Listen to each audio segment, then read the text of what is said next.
All of you give heading flow of fluids. Flow of fluids. First you write steady flow. Steady flow. Right, if the velocity of fluid particles, steady flow में लिखो, if the velocity of fluid particles at any point, if the velocity of fluid particles at any point does not vary with time, does not vary with time, comma, the flow is said to be steady. The flow is said to be steady. Full stop. Next point you write, it is also called streamlined or laminar flow. It is also called streamlined or laminar flow. Streamlined or laminar flow. Full stop. Now I'll explain you how it goes. See, suppose you have a pipe like this. ऐसा है. सोचो इस जगह का velocity is v1, इस जगह का velocity है v2, इस जगह का वेलोसिटी है v3. If everything is equal, vector में नॉट इक्वल होगा, डायरेक्शन में not be equal, but the magnitude is same, तो फिर इसको क्या बोलते हैं? स्ट्रीमलाइन या तो लैमिनर. तुम लोग कभी देखिए फाउंटेन, म्यूजिकल फाउंटेन्स, देखना वहां एक पानी का लेयर दूसरे पानी को क्रॉस करता है, बट फिर भी वहां स्प्रिंकल नहीं होता है, वो आराम से उसके भीतर से क्रॉस करके चल जाता है. ये कैसे होता है? फिर तुम लोग जाके नेटवर्क को देखते हो नीचे, देखना पानी बहुत घूम के फाइनली निकलता है. जब पानी बहुत घूमता है ना, पानी में हमेशा क्या रहता है? थोड़ा एनर्जी रहता है, दैट इज कॉल्ड टर्बुलेंस. क्या होता है? टर्बुलेंस. अगर जीरो टर्बुलेंस अचीव कर लिए, सो अगर जीरो टर्बुलेंस अचीव कर लियो कोई भी फ्लूइड में, अचीव किया गया है कोई फ्लूइड में, यूट्यूब में वीडियोस देख सकते हो, उसमें इंक का एक ड्रॉप डाला जाएगा, अ ब्लॉट ऑफ इंक, ठीक है, एक ड्रॉप, फिर उसको ऐसे मिक्स करना, तो वो इंक जाएगा मिक्स हो जाएगा. तुम लोग धीरे से ऐसे जब घुमाओगे इंक में, इंक मिक्स होते गए, वापस उतना रिवाइंड कर देना, इंक अपने जगह पे. टर्बुलेंस अगर है तो मिक्स हो जा रहा है एक दूसरे के अंदर. अगर पूरा स्ट्रीमलाइन होकर स्टेडी फ्लूइड एक मिल चुका है तो उसमें एक ड्रॉप इंक डाल के जैसे घुमाओगे, उसमें तो कोई डिस्टर्बेंस नहीं है, उतना ही अनवाइंड कर दोगे तो वापस the drop will come to its own place. उसको बोलते हैं मोस्ट स्टेबल फ्लूइड. कभी कभी देखते हो लंबा पाइप से जब पानी निकलता है तो उंगली ऐसे से करना, पानी स्प्रिंकल नहीं होता है, वो आराम से निकल के अपनी जगह पूरा साउंडलेस हो जाता है. वो थोड़ा बहुत स्ट्रीमलाइन हो चुका है. Are you understanding? The velocity is same everywhere. That's why उसमें difference नहीं, वो छिटक नहीं रहा है. अगर velocity अलग अलग होता है, कहीं speed कहीं कम, तो ज़्यादा और कम होने से क्या होगा? Clashes होंगे, और पानी क्या रहता है? थोड़ा सा turbulent रहता है इधर उधर. So this is your streamline flow. Okay, note it down. Next, all of you write principle of continuity. Principle of continuity. Right? It states that principle of continuity hyphen, it states that when an incompressible, it states that when an incompressible and non-viscous liquid, it states that when an incompressible and non-viscous liquid flows in a streamlined motion, flows in a streamlined motion through a tube, flows in a streamlined motion through a tube of non-uniform cross section, through a tube of non-uniform cross section, comma, then the product of the area of cross section, then the product of the area of cross section and velocity of flow, and velocity of flow is same is same at every point of the tube, is same at every point in the tube.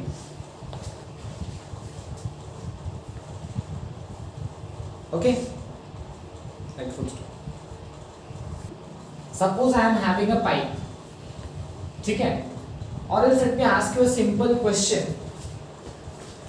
Simple question मैं पूछता हूँ, तुम्हारे घर में pipe से पानी ले रहे हो गार्डन में, जब तुम्हें ज्यादा दूर तक पानी को पहुंचाना है तो तुम लोग क्या करते हो? स्क्वीज करते हो। उससे क्या बेनिफिट होता है? स्क्वीज करने से क्यों ज्यादा दूर जाके गिरता है? प्रेशर बढ़ जाता है ना। हाँ, ये रॉन्ग है, अब समझते हैं क्यों। तो सपोज कुछ ऐसा है, मोटा है पाइप, मैं इसको पतला किया, तो इस जगह का एरिया क्या होगा? A1, और इस जगह का वेलोसिटी क्या होगा? V1। ये छोटा जगह हो गया, इसका एरिया कितना है? A2, इस जगह का वेलोसिटी है V2। कहाँ का स्पीड ज्यादा होता है तुम्हारे हिसाब से? तुम लोग देखते हो जब एरिया कम करते हैं, हम लोग पाइप को जब प्रेस करते हैं तो हम लोग क्या करते हैं? एरिया छोटा कर देते हैं। एरिया छोटा करते ही वेलोसिटी क्या हो जाता है? बढ़ जाता है। मैं लिखता हूँ A1 is greater than A2, but we find V2 is greater than V1, ठीक है ना। तो इसमें क्या होता है? लॉ ऑफ कंटिन्यूटी क्या बताता है? Volume flow rate is same, volume flow rate is same, ठीक है ना। मैं एक छोटा सा एग्जांपल से तुम्हें समझाता हूँ, ठीक। यहां से जितना वॉल्यूम जा रहा है, क्योंकि पाइप तो मोटा पतला हो नहीं सकता, इस जगह में जितना वॉल्यूम पानी है अभी उतना ही पानी को इधर से पास करना है। टाइम क्या ज्यादा मिलेगा? नहीं, time will remain same. So in same interval of time,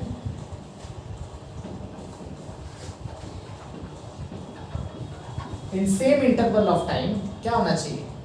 the volume flow should be क्या होना चाहिए? शुड बी सेम, ठीक है। छोटा सा एग्जांपल ये समझोगे कैसे? सोचो एक जगह से पानी आ रहा है, अब यहाँ मोटा है तो तब भी तो उतना ही पानी आ रहा है। अगर इसको पतला भी कर दो तो जितना पानी आ रहा है पास तो करेगा ही ना, क्योंकि आने का इनफ्लो रेट इज सेम जितना आ रहा है इनिशियली। अगर मोटा पाइप है तो धीरे से जाता है, और अगर छोटा सा है तो जल्दी जल्दी चला जाएगा, बट उतने ही टाइम में जितना आ रहा है पास करना ही पड़ेगा उसको। अंडरस्टैंडिंग या कोई डाउट? तो time same interval of time volume flow should be same, मतलब जितना भी वॉल्यूम पानी का पास कर रहे हैं टाइम इंटरवल क्या होना चाहिए? सेम। इसका मतलब क्या होना चाहिए? Volume passing dv in a rate of time should be what? Constant. Rate of flow should be what? Constant. Rate of flow of किसका? Velocity नहीं, वॉल्यूम। ये वाला v तुम्हारा क्या है? जितना वॉल्यूम यहाँ से जाएगा सोचो 1 सेकेंड में, उतना ही वॉल्यूम यहाँ से भी जाना चाहिए 1 सेकेंड। तो वॉल्यूम को हम लोग क्या लिख सकते हैं? लॉजिकली यहाँ पे लिखता हूँ, लॉजिकली इसको क्या लिख सकता हूँ? Metre cube. इसका यूनिट क्या होगा? बाई टाइम है सेकेंड, तो इसको हम लोग ऐसे नहीं लिख सकते metre square into metre per second. Metre cube को मीटर स्क्वायर इंटू मीटर कर दिया, तो मीटर स्क्वायर क्या होता है? एरिया। मीटर पर सेकेंड क्या होता है? वेलोसिटी। वेलोसिटी को ऐसे भी लिखता हूँ, तो इससे क्या पता चला? Area into velocity is what actually? Constant. इसका मतलब A1 V1 should be equals to A2 V2। This is law of continuity. The volume flow rate through any cross section is same for a incompressible fluid. ये ध्यान रखना हमेशा, for a incompressible fluid. अगर fluid ही compress हो सकता है, fluid ही दब जाएगा, तो वॉल्यूम फ्लो रेट कैसे रहेगा? कहीं पे ज्यादा फ्लूइड है, खुद ही दब गया फ्लूइड। तो इसलिए फॉर इनकम्प्रेसिबल फ्लूइड ये ध्यान में रहना चाहिए, ये स्टेटमेंट इंपॉर्टेंट है। तो A1 V1 is A2 V2, तो A1 बाई A2 को इक्वल्स टू क्या लिख सकते हैं? V2 by V1। इससे क्या पता चल गया? जिसका एरिया ज्यादा उसका वॉल्यूम कम, वेलोसिटी कम। उसका वेलोसिटी क्या है? कम, क्योंकि whenever I am writing A into V is equals to constant, A is equals to क्या हो रहा है? Constant by velocity. तो A is inversely proportional to velocity। तो वेलोसिटी ज्यादा तो एरिया कम, वेलोसिटी कम तो एरिया ज्यादा। अंडरस्टूड?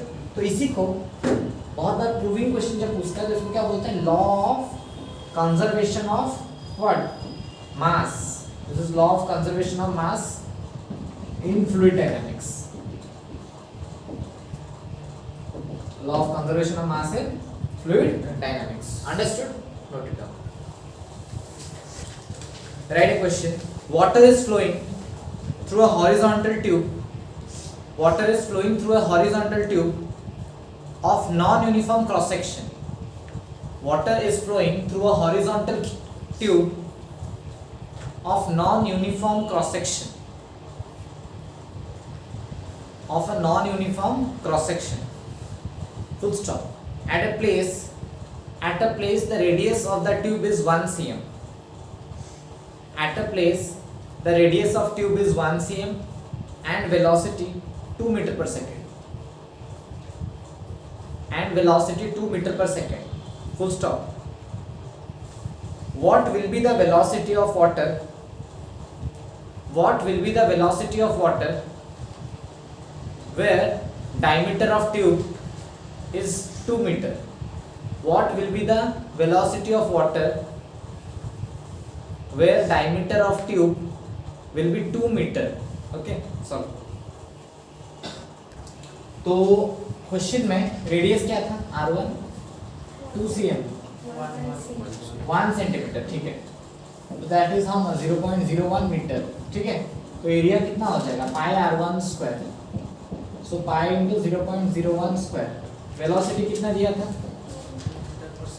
2 मीटर पर सेकेंड, ठीक है.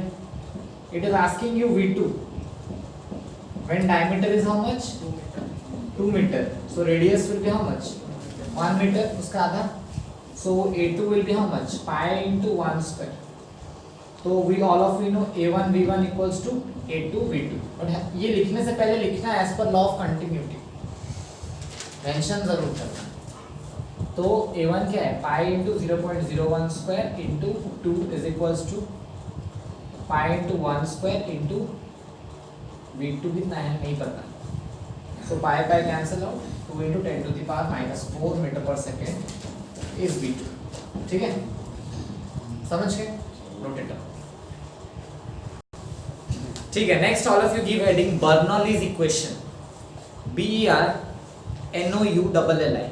Bernoulli equation. Few might have done spelling mistake also. Right. It states that, in fact, ऐसे लिखो, it relates.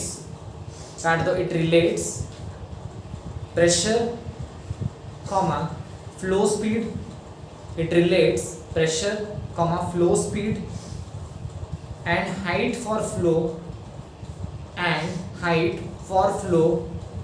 of an ideal incompressible and non-viscous fluid. Of an ideal incompressible and non-viscous fluid. Full stop. The pressure of a fluid. Next point you write, the pressure of a fluid depends on height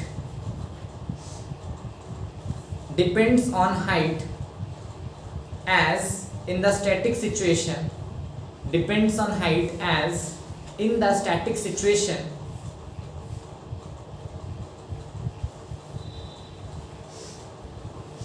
comma, and it also depends on speed of flow. And it also depends on speed of flow. Okay, I'll explain how it works. Suppose I'm having a basic level. ऐसे लिया है मैंने और ऐसे pipe में जा रहा है कुछ. जरूरी नहीं कि ऐसे एरिया इसका ज्यादा हो. मैंने ले लिया है रैंडम वन से. सो मान लो इनिशियली मैं एक लेवल को जज करता हूँ, जिसको इस लेवल को मैं मानता हूँ A, और इस एक लेवल को मैं क्या मानता हूँ? B. इस फ्लूइड के सेंटर का हाइट यहाँ पे मान लो है H1 और यहाँ पे फ्लूइड सेंटर का हाइट कितना है? Think as H2. ये रेफरेंस है मेरा. This works as reference.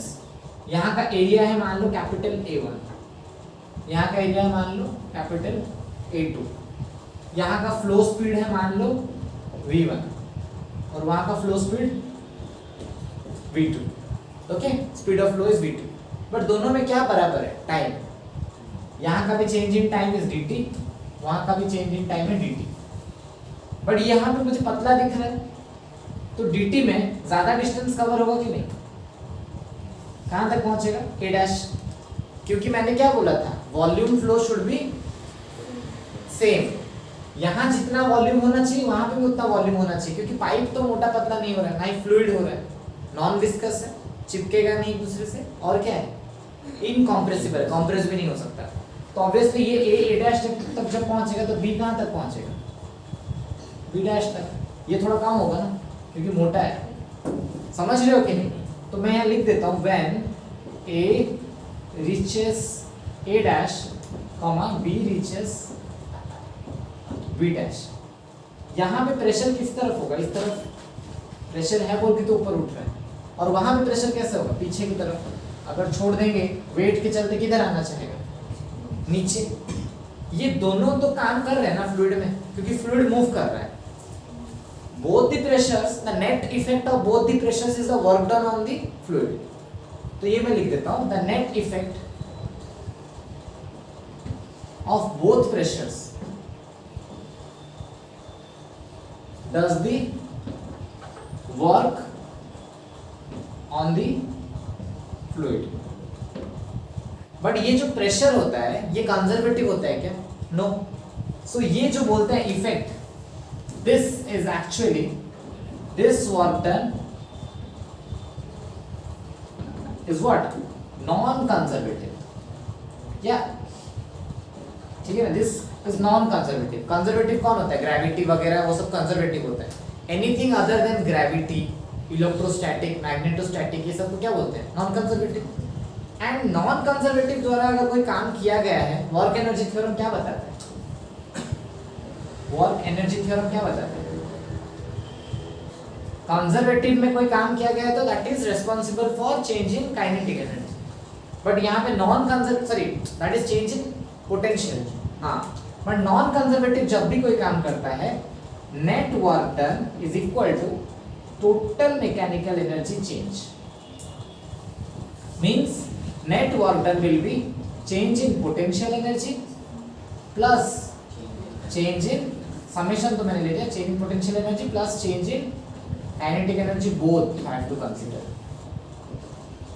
समझ में आ रहा है, change in potential as well as change in kinetic, clear to everyone, या कोई भी डाउट है, ठीक, अभी ये इस पार्ट का जो वॉल्यूम होगा और इस पार्ट का जो वॉल्यूम होगा ये सेम होगा क्या अलग होगा, सेम, क्योंकि dt टाइम में जो भी होगा that will remain same, so net volume dv को हम लोग क्या लिख सकते हैं, क्या लिख सकते हैं, यहां से यहां तक जो पहुंचेगा इसको मैं क्या ले सकता हूं, ds1 डिस्प्लेसमेंट, इस डिस्प्लेसमेंट को क्या ले सकते हैं, यहां पर रिप्रेजेंट तो नहीं कर सकते, जगह नहीं है, इसको क्या ले सकता हूं मैं, ds2, है ना, लिख सकते हैं, तो how do I represent change in volume को, मैं कैसे रिप्रेजेंट कर सकता हूं,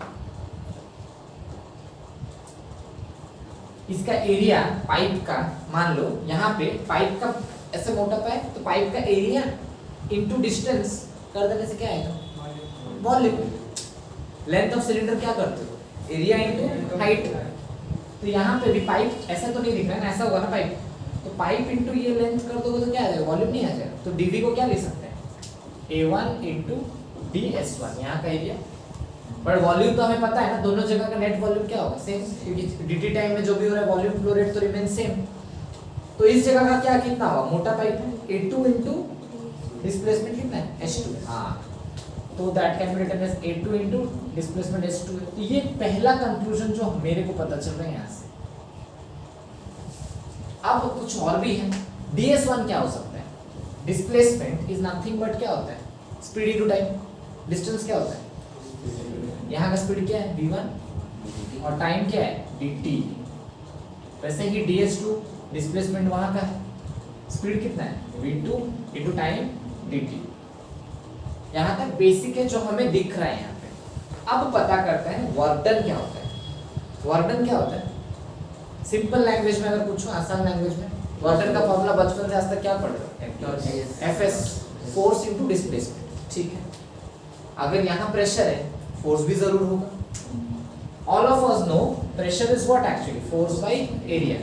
सिंपल भाषा में फोर्स क्या हो जाएगा, pressure into area, sorry P into A. तो इस जगह का फोर्स को F1 ले सकते हैं, तो क्या लिख दूंगा P1 इनटू A1. उस जगह का क्या लिख सकता हूं, P2 इनटू A2. ये है फोर्स. रहा बात वर्क डन का, फोर्स इनटू क्या होता है, डिस्प्लेसमेंट अपना होता है ना. तो दोनों तरफ से होगा, तो नेट इफेक्ट जो होगा वो पता करेंगे.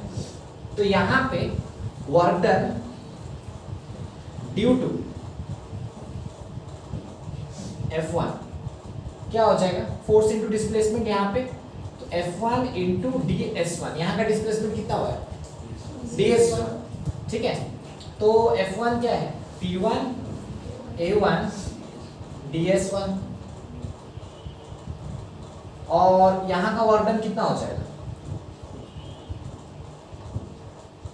Due to F2 will be what, force into वहां का डिस्प्लेसमेंट कितना है, DS2. सो ये कितना हो जाएगा, P2 A2 DS2. A1 DS1 क्या था, dV.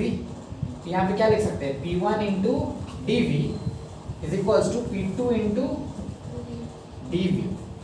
यहाँ तक सब सही चल रहा है कि नहीं चल रहा है, तो मैं यहाँ लिख देता हूँ work done due to F1, work done due to F2.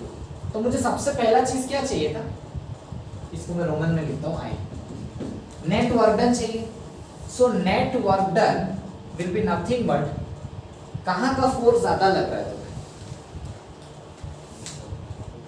नीचे का. यहाँ का ज्यादा है बोल के तो वहां तक उठाएगा पानी, तो इस जगह का फोर्स क्या होगा, ज्यादा. ये ज्यादा काम भी कर रहा है, ज्यादा डिस्प्लेसमेंट है, कम है वहां. तो नेट वर्क डन जब लेंगे, work done by F1 minus work done by F2 हो जाएगा. अंडरस्टैंडिंग. तो work done by F1 is what, P1 dV minus P2 dV. So net work done is nothing but P1 minus P2 into dV. Is it clear to everyone. इसको हम लोग equation 2 मानते हैं. यहाँ तक समझ में आया, क्योंकि आगे जगह चाहिए.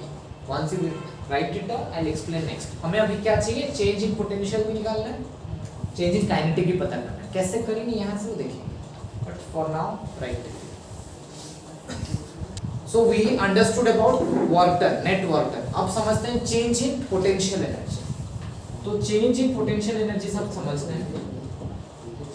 That is nothing but potential energy final minus potential energy initial. तो पोटेंशियल एनर्जी को U से रिप्रेजेंट करते हैं. All of you know, thermodynamics पढ़ा चुका हूं केमिस्ट्री में although. So potential energy final मतलब सबको पता है mgh2, ये पढ़ते ही आ रहे हैं, minus mgh1, bigger minus smaller. तो delta U is mg common ले जाओ, h2 माइनस h1. मास क्या होता है, all of you know, density is equals to mass by volume. Density क्या होता है, यहाँ पे वॉल्यूम कितना है, ये वॉल्यूम और ये वॉल्यूम का बात हो रहा है, और दोनों ही वॉल्यूम क्या है, सेम. तो मास बाय क्या लिख दूंगा, dV, क्योंकि dV वॉल्यूम है ना. सो density into dV is nothing but m. अब इसको यहाँ पे पुट, तो क्या हो जाएगा, delta U will be what, m के जगह पे रो dV into G h2 minus h1. ये भी लिखना पड़ेगा क्या, this is what, equation number 3. Density है ये, भूल मत जाना. ठीक है. हाँ, फिर क्या पता करेंगे, चेंज इन काइनेटिक एनर्जी. ठीक है, चेंज इन काइनेटिक एनर्जी क्या हो जाएगा, kinetic energy final minus kinetic energy initial. ठीक. सो ये क्या होता है, half m v2 square minus half m v1 square. Common क्या लेंगे, half m v2 square minus v1 square. Mass की जगह क्या लिख सकते हैं, रो इंटू dV. तो delta K E half into m के जगह में rho into dV v2 square minus v1 square. अभी अगर सिंपल लैंग्वेज में लिख दे, net work done is what, change in, so इसको हम लोग क्या लिख सकते हैं, this is my equation number what 4, put 3, 2, 4 in Roman I. क्या था, net work done is equals to change in potential plus change in kinetic. तो नेट वर्क डन क्या निकला था, P1 minus P2 into dV is equals to change in potential energy is what, rho into dV into G H2 minus H1 plus half rho into dV into V2 square minus V1 square। ये आया कि नहीं, तीनों में common क्या है, dV कटा। अब खोल दो, P1 minus P2 is equals to rho G H2 minus rho G H1 is equals to plus half rho V2 square minus plus into minus is what, minus half rho V1 square। अब सारा 1 वाला चीज को एक तरफ, 2 वाले चीज को दूसरे तरफ। Don't write right now, please listen. इसको इधर लाओ, प्लस रो G H1, इसको भी इधर लाओ, plus half rho V1 square is equals to, इन सबको उधर लो, माइनस P2 उधर जाएगा तो P2 plus rho G H2 plus half rho V2 square. तो ये आया कि नहीं इक्वल, मतलब इनिशियल में भी जो तीनों टर्म थे उसका addition, pressure head, velocity head, gravitational head, 3 heads होते हैं, एक प्रेशर, एक वेलोसिटी और एक ग्रेविटेशन। तो sum of all the 3 heads is what, is constant. तो इससे पता चलता है कि P plus rho ji H plus half rho we square is equals to constant for an incompressible non viscous fluid flowing through a confined cross sectional area के लिए ये तीनों का समेशन इज ऑलवेज कांस्टेंट। इसका मतलब क्या होता है, kind of sum of energy, यही वर्क एनर्जी थ्योरम है for fluids. Clear, this is work energy theorem for fluids. वहां पे क्या था, इससे पहले क्या पढ़ा है, conservation of mass for fluid dynamics, यहाँ पे conservation of energy for fluid dynamics. Clear, and this is your Bernoulli equation.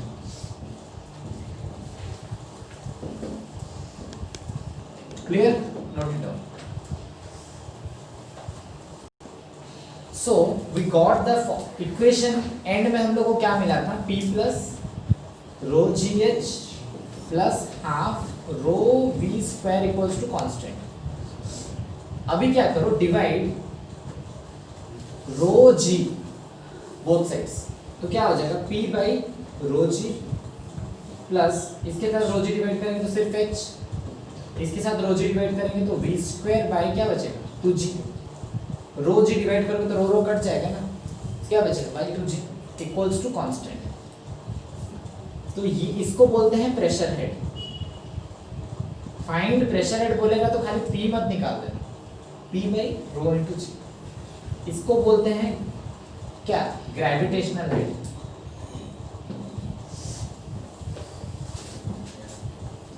खाली H, इसको बोलते हैं वेलोसिटी हेड। तो बर्नौलीज थ्योरम को ऐसे भी डिफाइन करते हैं, it states that the sum of pressure head, gravitational head and velocity head is constant for a incompressible non-viscous fluid flowing through a confined container या कुछ भी, समझ गया ना।